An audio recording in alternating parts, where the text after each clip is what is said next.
迎收看关键时刻。我们过去就讲过，在美中博弈这一局，中国就是要逼着美国打多线作战。打多线作战之后，你就无暇去顾到台海。只是没有想到，此时此刻，美国也用同样方法在对中国。你看到美国在这个川习会之前动了伊朗，现在不断施压。你可以看到，现在委内瑞拉也被端掉之后，你看到这个画面，这是美国驻委内瑞拉的大使馆。美国的国旗现在已经升上去了，而现在让全世界，甚至让中国最害怕的一幕来发生了，因为委内瑞拉完，伊朗完，接下来就是古巴。你看到这些古巴的民众现在全部都站上了街头，他们非常的生气，对于这个政府有极大的厌恶，他们是火烧了非常多的共产党的据点，而且是专烧共产党据点。就因为这样，你看到今天古巴的总统甚至来跟美国说，我们来进行谈判吧。但今天都已经到这个危急时刻，中国做了什么吗？没有，他们在川习会之前，他们什么事情都做不到。上礼拜五我们看了这一篇，美国把中国的核子武器在哪里，然后怎么样去运送，什么样的人，全部都洋洋洒洒直接拿了出来。没想到3月14号那一天，果然那一把刀就下来了，雷达专家不见了，顶尖核武专家不见了。飞弹专家也不见了。没错，事实上从2013年习近平上台之后呢，他要弄这个“一带一路”，而且他说我要到美国的后院呢，到美国各个地方呢，去让美国疲于奔命，展开了一个所谓的攻势的这个状况。但没想到这几年的时候呢，川普反守为攻之后，他几乎把中国所有的据点一个一个铲除掉。我们就讲嘛，包括说像前一阵子的委内瑞拉，你看委内瑞拉现在呢，他们现在升起的这个国旗，你看委内瑞拉的这个大使馆升起了美国的星条旗，重新美国旗飘扬在委内瑞拉领土里面，告诉你委内瑞拉是我必狗。再来就是古巴。古巴来说，这几天来说啊，他们内部爆发大规模的共产党的这个示威。过去呢，中国把古巴视为说，它距离美国那么近，啊，我可以用这个军事这个基地在这边，必要的时候我可以攻击美国。如果中国美国我们攻击台湾的时候，古巴也可以攻击美国，让美国疲于奔命。就没想现在呢，现在是怎么样？全部人上街头拿火把烧啊！对，烧，而且他们烧是烧共产党的党部。那这个呢，目前为止，古巴总统已经几乎要跟美国投降的一个状况，所以古巴也被他斩除掉了。另外是什么？川普就说：“哎呀，你要不要来护航啊？护航核武之类，不要来，是不是？那我就不要去访问中国了。”就没想到中国外交部就说：“啊，元首外交对中美关系不可能替代的这个战略引领作用啊，中美双方就川普总统访中事宜还要保持沟通啊。”意思哦，你买啊那，你买啊那好。另外是什么？上个礼拜我们不是在节目上讲吗？美国不是公布他们中国的核武吗？就说我们的核武里面来说，把所有东西，这个刀尖上的这个武者，把它公布出来，对，你们这些核弹做了什么东西，一大堆完整的报告。那我们那时候不是说这个泄露成绩可能从上到下大家都有了，果然没多久的时候，中国就开刀了。你看中国的雷达专家这个吴曼清，然后顶尖的核武专家赵宪庚，还有飞弹专家赵毅言，三个就消失了。所以什么意思呢？中国现在是处于被动的局面，你对我攻势怎么样，我只能够采取一个防守。所以你看，从2013年，那时候习近平不都是说东升西降，讲到这个，还跟普丁说啊，我们未来变局要由我们来改变。现在完全没有这回事，现在是由普丁一个人说了算，没有所谓的东升西降，是美国冉上升，你中国呢只能够受到一个挨打的这个局面。今天古巴这件事情，我们上礼拜已经讲过，他们已经抗议了，而且不怕这些警察去抓他们，就这次更狠，是火烧共产党。他不单单是什么，他不是喊说打倒共产党，是把整个据点一把火都烧了。对，没错，我们就讲缺油缺电，民众这样跟来冰斗，那是生存问题了。对，我们现在看到这个画面，这个画面是在什么地方？在哈瓦那以东大概483公里的这个阿维拉省的这个莫隆市这个地方。爆发了非常大规模的抗议。你看，这是晚上，因为他们现在也缺电，所以晚上他们就干脆就上街头。你看，不断的打砸抢，拿着火把冲进这个党部，冲进党部里面，把党部里面的东西拿出来烧，然后拿出来烧，然后就不断的在喊，我们可能听不懂他们的西班牙文，西班牙就是打倒共产党这样的状况，那这样的情形，然后甚至还爬电线杆啊，然后去举这个国旗啊。现在他们显然对于民众对于自己所谓共产党是相当不满意的。那你看，他是直接爬上去，对，爬上去，然后好，那民众就因为党员就要这个所谓警员就要出来嘛，警员就出来跟他们对峙，那大概10几个人在这个对着警察，那丢石头，然后警察就怎样，警察也不敢打他们就躲到这个大楼里面的一个状况，然后你看很多年轻人就对这些古巴的这个警方说，你看。你看看这些无耻之徒，也就是你看他们说没有电、没有食物、也没有自由的一个状况，然后他们只能够怎样？不断的喊叫，然后拿着这个锅碗瓢盆啊，在街上敲，你看就这样。所以这对古巴人来讲，这根本就是一个生存之战。我今天没有站出来的话，我会饿死的，我会被害死的。没错，所以他们现在当然就出来这个街头上面抗议。好，那结果没想到这几天又发生了一件事，让整个抗议事件呢似乎压不下去。为什么这样说？在这个古巴的媒体上面来说，这个疯传的一个影片，这个影片来说是一些年轻人、小孩子他们去抗议，就去抗议之后，就没想到居然之间就有人来开枪之后就击中了一个小孩子，对，击中一个小孩子，那小孩子就过世了。那过世来说，后来人家才说，你看就是这个，对，然后他们就你看突然大家都在那里，突然 bang 的一声，对，然后他们就说，你看你把他打死，他们就那边争议，对，他就不幸拖了他的尸体，这样就照你知道，人家就说什么。他只有16岁的一个状况，就没想到，这大家很生气，16岁的小孩，他只是可能在那边这样跟大家吆喝的抗议之后，就没想到就把他我们刚刚不是看到一些警察不是跑了吗？对，结果他们竟然对这个16岁的少年开出第一枪，就没有，因为这件事引起这个古巴民众的抗议。对，国民众开始你看官方还出来说，没有，他说了，他最早叫做卡洛斯佩雷斯的这个脸书，他说没有，他说这名青年呢不是这个自发性，他说一切都是精心制造了一场奇观，然后被外界利用的一个状况。他说事实很清楚，没有枪击造成人员伤亡，这个鸣枪示警是为了要驱散这个暴乱，所以他就说这是有人刻意操纵的。对，但目的是这个影片的确就出现这样所以现在对于官方也没办法驳斥这个状况，那放任这个你看抗议的民众越来越多，你看。他们呢，这是几个抗议民众？你看他们手拿什么？共产党的这个党旗，这个古巴共产党的党旗，然后在烧放烟火，这边烧的一个状况。中国共产党跟古巴共产党其实非常交好哈。那尤其是这个古巴共产党在卡斯楚1959年革命成功之后，他们跟中国的关系一直都非常的密切，也是少数现在还维持的共产党政权。假设真的倒了，那当然对中国压力非常大。好，那为什么现在会变成是这样呢？主要原因就是因为。这个古巴，这个美军不是抓了这个马杜洛吗？对。那马杜洛不是说，那你不能够这个运这个委内瑞拉就不能够运石油，他一天可以运35000桶石油给委内瑞拉，就没有啦，都没有了，都没有石油，所以这个古巴马上就陷入了没有石油的这个状况。你看他们那些民众有没有？你看他们为什么上街头？晚上你看晚上没有这些火焰的时候，其实古巴是暗成一片，完全没有电。对，没有电，他们没有油，哪来的电？没有电，没有食物，所以他们怎么办？他们就开始上街头，他们愤怒，他们也没有油电可以去炸，他们就这个可能用那个打火机啦，就是烧，用火柴，然后烧垃圾，然后他们停电的这个状况，他们就说我们要求基本的这个东西给我们嘛，要电要水这些东西给我们嘛，都没有的一个状况嘛，对不对？好，那你讲。这是在这个哈瓦那的这个周边，另外一个圣地亚哥是他们第2大城市，他们也是这样啊。你看晚上，你看他们烧垃圾，你要是不是烧垃圾，你看根本看不见这个整个这个圣地亚哥市是整个一片黑暗的这个状况。那因为我之前有去过了古巴，我觉得那当时非常漂亮，只是没想到现在已经变成是一片这个断垣残壁的很可怕。第1大城跟第2大城都沦陷了。对，没错。那你看，事实上目前为止，古巴就撑不住了嘛，就已经顶不住了嘛。你看他们的总统说什么啊？古巴跟美国展开协商啊，要解决这个经济的危机啊。那这项的目的是要透过这个对话找到解决双方分歧的方法，希望能够这个化解冲突。所以简单来说啦，古巴总统真的跟川普讲的是一样，他们过几天之后，他们自己就会怎么样。结果现在古巴他真的服软了。对，没错，因为目前为止没有人能够帮他。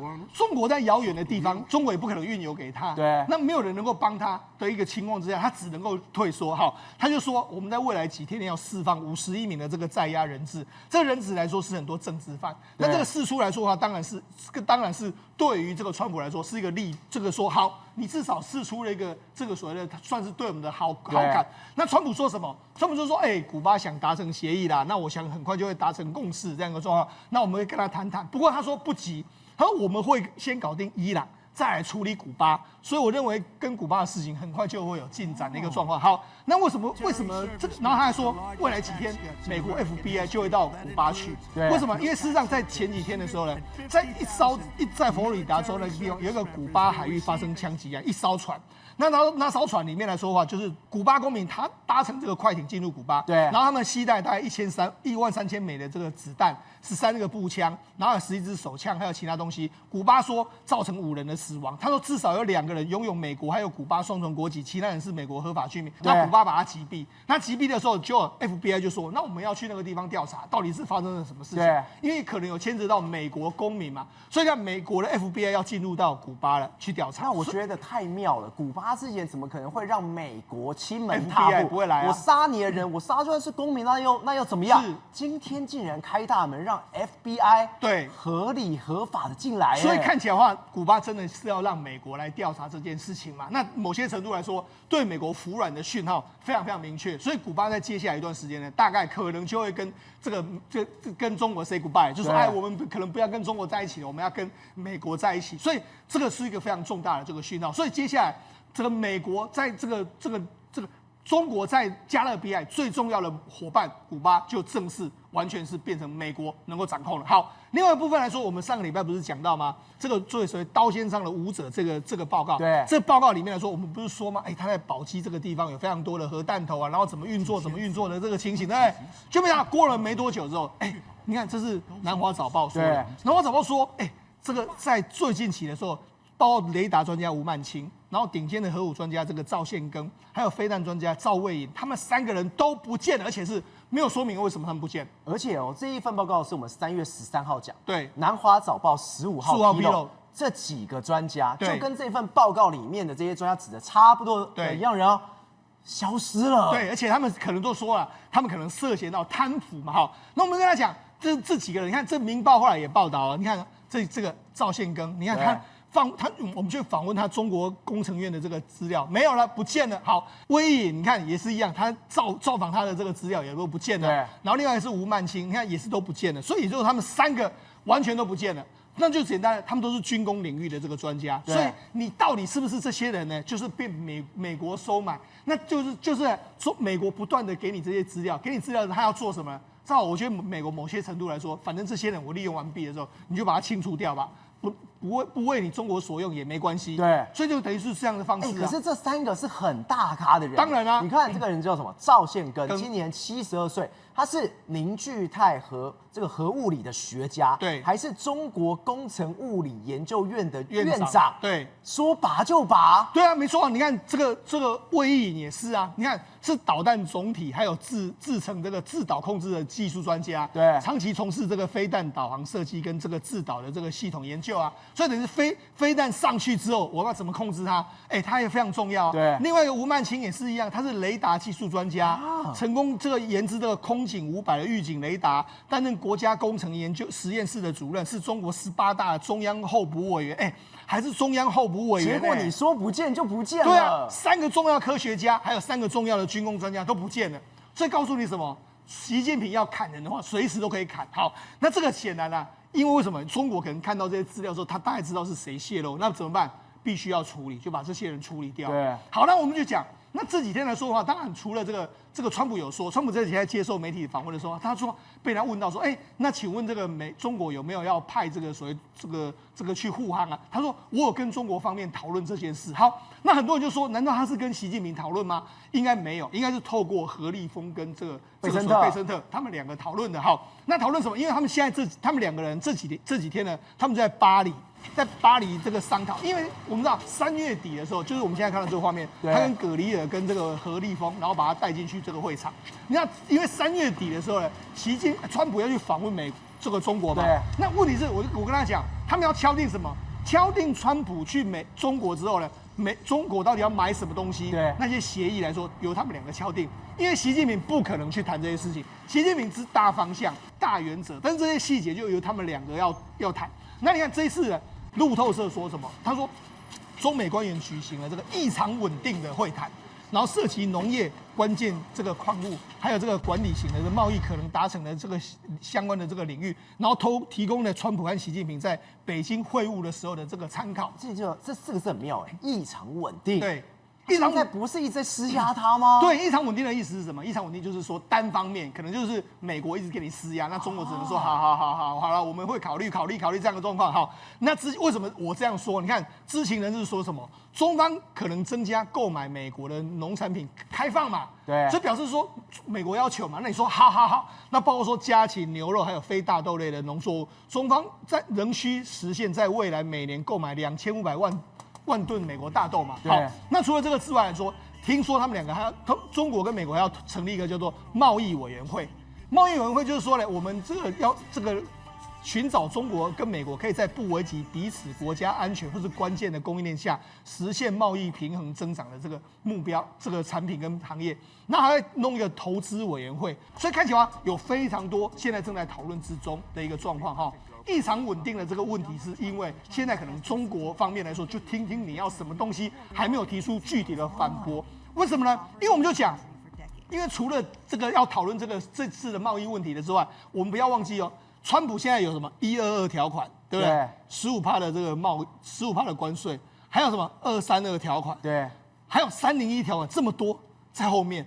那中国当然要好好的跟你谈啊，因为什么？因为你后面每一个都是杀招。我今天跟你谈完这个之后，你又拿这个来弄我，对，我谈完这个，你又拿另外一个来弄我，所以那我到底应该怎么办？所以我才说，现在中方的态度应该就是听听你怎么说，听听你怎么说的话，我就尽可能先答应你。但是我也希望你能够承诺说，你未来232可以不要杀我啊，你未来301可以不要杀我啊。但是问题是，这些都是后续要出招，所以现在他们可能在划定界限，就是那我们达成的贸易协定来说啊，是涵盖在什么范围之内，所以才说接下来可能进入了中美谈判的之间的深水区，搞不好我就说啊，但最后川普会不会去这个中国呢？应该还是会去，只是说能不能够达成川普要的那些所谓要中国买多少东西的这个目的来说，我觉得现在就要看何立峰跟这个所谓贝瑟特怎么去谈判的。宇轩，我们刚刚看到美国每一步都是冲着中国而来，我们刚刚看到了中国最害怕的画面。古巴竟然这么多人上街头，把共产党的党部给烧了。结果你说这个是突然做这件事情没有？我刚刚讲了，美国一步一步，原来从川普就可以看出来，他在20年前他就想好要怎么把这个古巴政权给搞掉的。照我们讲，这是太可怕了。因为当时呢是在1999年，那大家知道现在伊朗呢，包括以及紧接着委内瑞拉呢。所以下一个很有可能就是古巴也会被美国整碗端掉，整个后院清得干干净净。但是呢，这件事情没什么大不了，特别是什么？川普26年前就知道自己会干这个大事。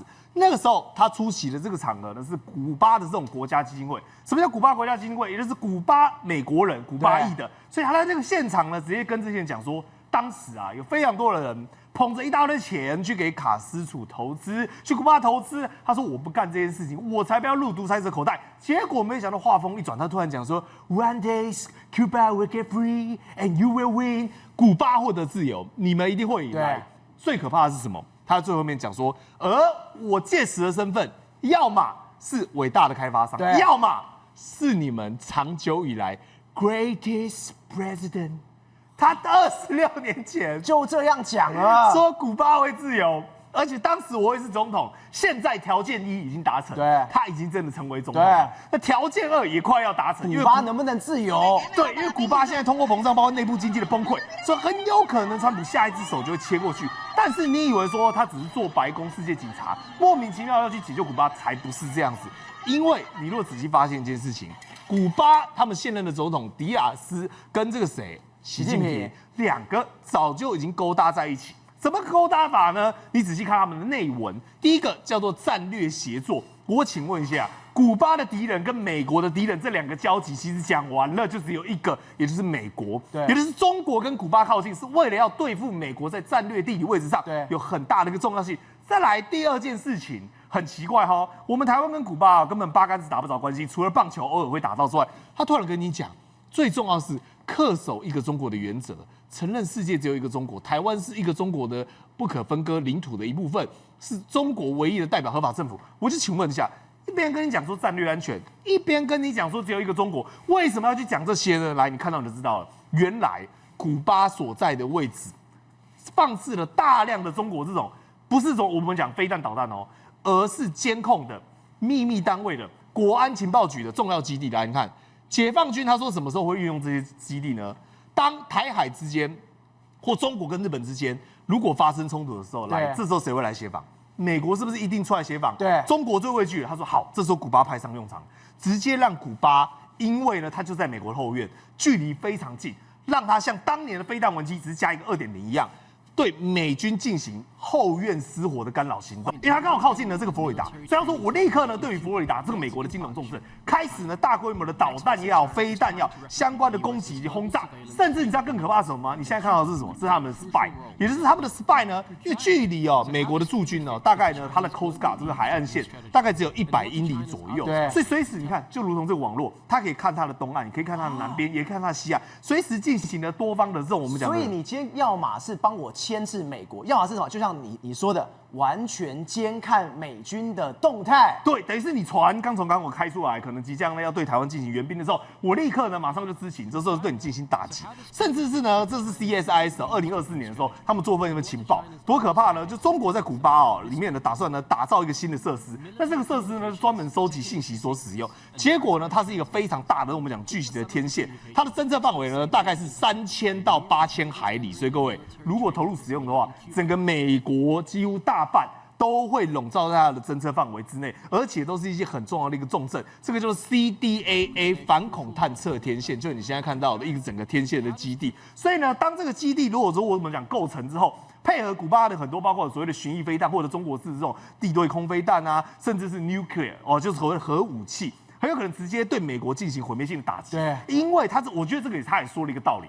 当中国今天准备打台湾的时候，代表他跟美国不喜战了。对，因为我今天打你台湾，你美国一定会来。对，我如果不成功变成人，所以这个情况之下，变得是如果古巴持续的在中国的掌握之中的话，那会变得很麻烦。那甚至是呢会变成美国心头大患。所以在这个前提中，美国是有节奏就做这件事情。所以你这时候反观回来看委内瑞拉出现一个很神奇的画面。2019年是最后一次美国呢在这个委内瑞拉境内国旗呢升起来飘扬的时刻。结果你现在看到这个画面不是，这是2026年3月14号，他们都在讲一件事情，说哇，我们的团队睽违了这个将近快7年的时间，终于看到距离刚好就7年。美国的国旗重新在委内瑞拉升起，代表要继续往前进，所以这等于是他已经透过委内瑞拉钳制住了古巴的咽喉，而下一个就是要让古巴钳制住中国的咽喉。所以你反观有一个人这个叫马杜罗，很多人都已经快忘记他了。最近呢，他突然又要上新闻的版面。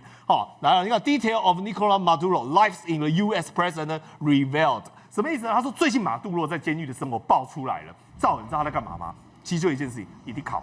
他在哭，对，他每天都在里面哭。对，他说，因为我看完之后，我都有点想哭。马杜罗被关在那个在3乘2、3公尺乘2公尺，那个就是紧闭房啦。紧闭房里面呢，然后只有一个小小的窗，也没什么太阳。然后呢，金属的床、马桶，然后洗手槽全部都在一起。所以呢，他大概1个礼拜只会放风2、3次，每次只有1个小时。所以他就说，I'm President of Venezuela。他一直说我是委内瑞拉总统，我要告诉我祖国被绑架了，我们被虐待了，我是合法总统，我在遭到酷刑。各位，为什么我说看到这个不胜唏嘘？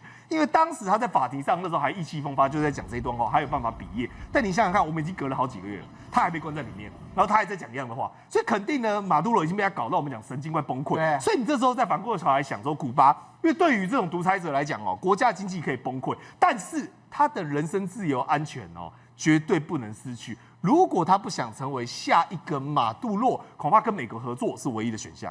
刘老师，我们刚刚特别讲，我们上礼拜5才看到了这个美国把这个核报告全部都丢了出来。这个核报告丢出来之后，没想到，我们那时候就预言一件事情又有不少人的人头要掉了下来，又有很多人要被清洗掉，可能会怎么样？结果我们刚刚提到雷达专家、顶尖核武专家、飞弹专家，真的在一夕之间就突然不见踪迹了。我们刚刚讲，这是因为中国现在只能很被动，等美国给了什么。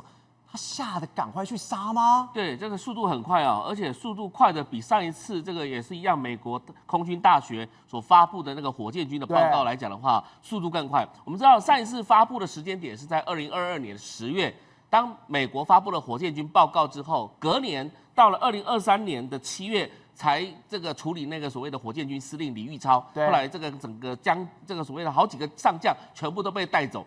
那现在呢？快刀斩乱麻。今天来讲的话，在3月9号发布了这份报告之后呢，这是有关核武方面的报告。结果没想到3月15号一样，就是南华早报先披露的。对，南华早报也披露这3名的这个院士也被带走。但问题是什么东西哦？通常来讲这种核武来讲，一般应该也是跟解放军是有关系的。当然，对。那但是他们这3位来讲当然是跟军方有关系没有错。问题是这3位也是读书人。你知道吗？在中国来讲的话，这种所谓的院士也好，读书人不是说他们贪污腐败，这个基本上来讲没问题，这不是重要的概念，而是什么概念呢？是因为会不会他们也是涉及到所谓的忠诚的问题，而不是单独的是贪腐的问题。对，什么叫忠诚的问题？请问美国在这份报告当中不是很仔细的说明了蕴藏在哪里？在秦岭里面，红船代号的基地67，甚至基地62、66、64，全部很明白的指出来说，里面到底的核武的数量是由2到4，或者是由3到6，或是由几到几，然后里面更重要的是包含里面的防护衣。到底是不是美制的，是瑞典制的，都讲得一清二楚。那请问哪里来的这样军的代号，他都知道？这绝对不是一个卫星系统可以去探测的，就可以了解的。这一定是人跟人之间传递了所有相关的情报系统。那现在问题来了。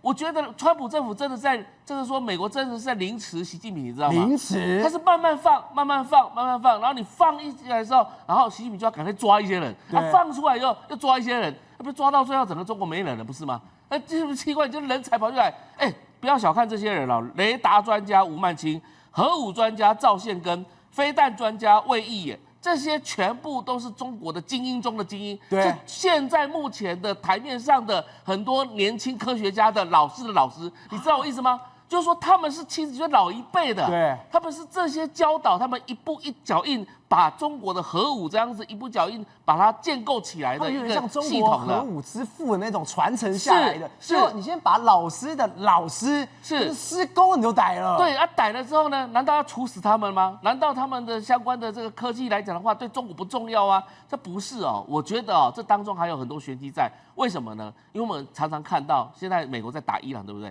在打伊朗之前，其实美国跟以色列暗杀了很多伊朗的核武专家。对，那伊朗核武专家被暗杀完之后，他们怎么去发展核武？也就是说，今天假设如果美国都已经把这个报道拿出来了，那会不会美国连这些人都已经也是盯上了？那如果即便好了，让他们贪污几百万，好不好？对他中国来讲的话，就是小钱，你知道吗？对，因为一颗飞弹一颗核武也没有价值到那么少钱，所以今天我的认为不是贪污的问题，要么是忠诚问题，对，要么就是上面的害怕这些人被暗杀，软禁起来，中国把它藏起来，把它软禁起来。但是藏起来有2种好处，一种是美国抓不到他，暗杀不到他，对；一种是我随时可以暗杀他，而且就是说。中国的官方随时要他封口，他们也可以封口。对，但是如果要让美国先下手的话，那当美国下不了手。所以现在的他3名突然间不见，消失，人间蒸发，连介绍都没有，然后全部不见。过往的攻击呢，在几个月前他们那个全院院会的时候，那个照片，他们3个人都还在。结果呢，为什么这突然一夕之间，报告一发布，过几天不到1个礼拜的时间，然后3个就消失不见？所以显然我认为软禁比较有可能。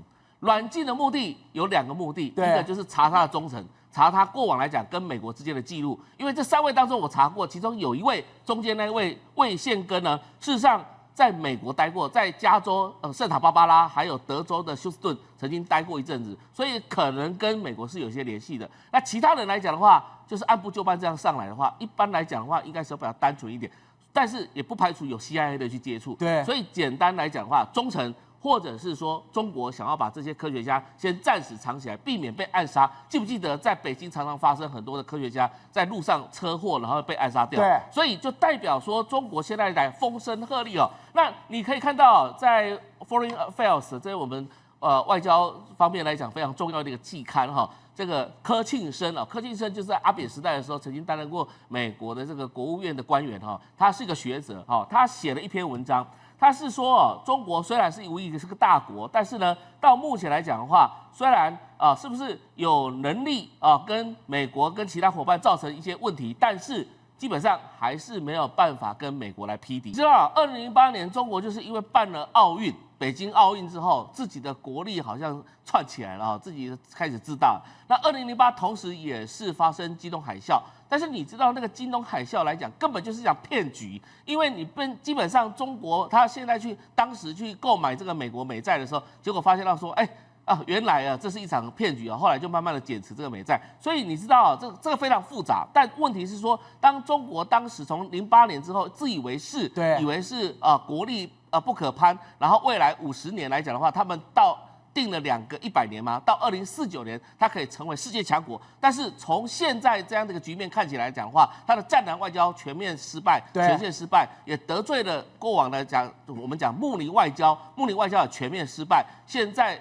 遇上了川普这样的一个所谓的国际政治上的一个重要的一个我们讲推动者，就是所谓的震荡疗法的这个推动者，那使得习近平这种所谓的按部就班的外交来讲的话，基本上也承受不了。瑞哥，今天美国的凯恩他又出来讲话，他就直接讲了，他竟然可以用陆战的方式去打海上的潜艇，他用的是 ATACMS， 而且这一套什么台湾也有，在台湾也有，那为什么今天凯恩他要出来讲？很明显，他在跟中国来叫嚣，中国来恐吓他。今天这一套，台湾也是有的，没有错。那么上个礼拜呢，那么美国曾经公布说他们陆军有出动海马斯火箭弹。对，那时候我就觉得很讶异。那海马斯火箭弹是打哪里？打什么目标呢？因为我们知道是飞弹嘛，然后空袭嘛。那么后来呢，他们公布的正确答案把我们吓一大跳。为什么呢？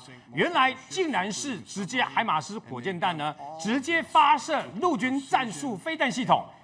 跟各位介绍一下，我们台湾之前买的，跟马上要买的，全部加起来，这个射程超过300公里的陆军战术飞弹系统，就是我们即将拥有504枚，就是他们所说的这个飞弹。而且这个飞弹呢，直接1枚就端掉了。我们有看到那个画面，潜艇伊朗在港口里面潜艇不是被炸掉吗？对。那紧接而来，旁边的这个相关的军舰也被炸掉嘛。原来我们一直以为是其他的飞机还是其他的这个飞弹干的，就不是，就是直接这个陆军战术飞弹干的。我们有504枚，就是一模一样的飞弹。太猛了，我们都有。如果因为它是由海马斯火箭 M142的这个发射器呢所发射的，那么如果它可以打潜艇、打军舰的话呢，也就表示台湾即将获得的我们总共拥有的504枚的这个射程300公里的陆军战术飞弹呢，我们一样可以在共军在对岸，在福州港或者是在厦门港集结的时候，不是他的军舰啊，什么东西都在那边等着嘛，我们就直接咻就过去了。射程是300公里，但如果你是直接部署在，比如说东引岛跟部署在澎湖列岛的话，直接过去的话，那我的天哪！打中的不是军舰而已啊，包括他们很多的这个飞机场等等一样可以把你给端掉啊。那对我们来讲是一个大利多，后面还有个利多。对，上个礼拜我们在本节目有稍微介绍一下 PRSM。对 ，PRSM 呢，因为刚刚说的陆军战术飞弹系统呢，当时设限于那么中程飞弹，所以呢，它所设定的这个射程呢是300公里，但是 PRSM 不一样啊。从500公里、600公里、800公里到1000公里，现在已经到了第5代了。那么美国呢，在前几天呢，又试射了1枚 PRSM 呢，又试射成功啊，等等啊。那么现在包括那么陆地上发射的跟直接在这个等于说飞机上发射的之外呢，还有无人机发射，而且它的精准目标可以设定在3公尺左右。这么准3公尺左右是什么概念啊？500公里到1000公里外。3公尺，你在等于说，不管是你在家里面的客厅看电视，还是在厕所洗澡，整个棒下来都是丢拎刀，对，绝对不会射到隔壁去。所以呢，你就知道 PRSM。那么，因为呢，我们在买相关的这个武器，因为我们现在海马斯火箭弹111套啊，都可以同时发射这个海马斯火箭弹啊，包括70公里的，也包括这个陆军战术飞弹，也包括 PRSM。所以我们预留未来可以买 PRSM 的空间嘛。对。那这次在这个伊朗的这个战场上面，有一个MQ9 系列的死神无人机，因为今天国防部长都已经顾立雄已经说了，年底一定会有2架，我们买了4架。所以呢，会有2架来，那紧接而来，包括爱国者的3型的增程飞弹呢，102枚也一定会来，不会受到相关中东战场的影响嘛。那 MQ9 的是死神无人机，到底有多重要？那么目前之前买下单的时候呢，它是给我们侦察型的，没有这个所谓的飞弹挂架，但是经过这些年呢，以后会不会改变？因为这个死神无人机，它至多可以搭乘大概它地狱火的飞弹呢，到10到16枚。也就是说，地狱火飞弹呢，各位如果不知道地狱火飞弹的话，苏雷曼尼当时这个伊朗的圣城旅的指挥官就是被这个 MQ9，然后直接发射地狱火飞弹给干掉的。当时干掉就是忍者飞弹嘛。对，忍者飞弹比一般的地狱火更可怕。第一火飞弹下来以后，整个车端掉。那忍者飞弹是它的刀片射出来以后，刀片啪啪啪啪啪啪啪，直接就把苏雷曼尼搅成肉酱。对，所以它更可怕。那为什么这个MQ9非常对台湾非常重要？它可以飞到上万公尺，然后呢，它滞空也超过大概40多个小时啊。然后呢，那么整个，如果你要算它可以飞行的这个距离，大概也是超过上万公里之外呢，它可以号称3公里外报纸的字跟门牌的号码看得清清楚楚。还有就是，如果它除了滞空扮演一个角色，它还可以用它的地狱火飞弹呢，在这一次就直接干掉了伊朗的一架攻击自杀无人机，就直接是它的 MQ9 的死神无人机用地狱火干掉的。还有赵和，你知道一件事吗？我们不是说没有挂架，对不对？对。但挂架可以随时挂上去，对不对？对。我们台湾目前为止已经有3000多枚的地狱火飞弹哦，也就是说我们不需要，如果我们有这个挂架挂上去的话呢，4架的MQ9B 的这个死神无人机啊，随时直接飞弹装了就出去了，我们连另外买都不用，因为我们有3000多枚。对，这3000多枚用在什么地方？阿帕奇长弓武装直升机就在使用地狱火飞弹了，所以呢，你就知道，拥有了这样的一个高空的侦察器了以后，对台湾空防还有包括随时掌握共军的一举一动，到底有多重要了？宏观取材，厘清真相，犀利精准，深入剖析，时刻掌握关键，新闻时事不漏接。老时段，新气象，我是钟耀和，关键时刻2.0，全新出击。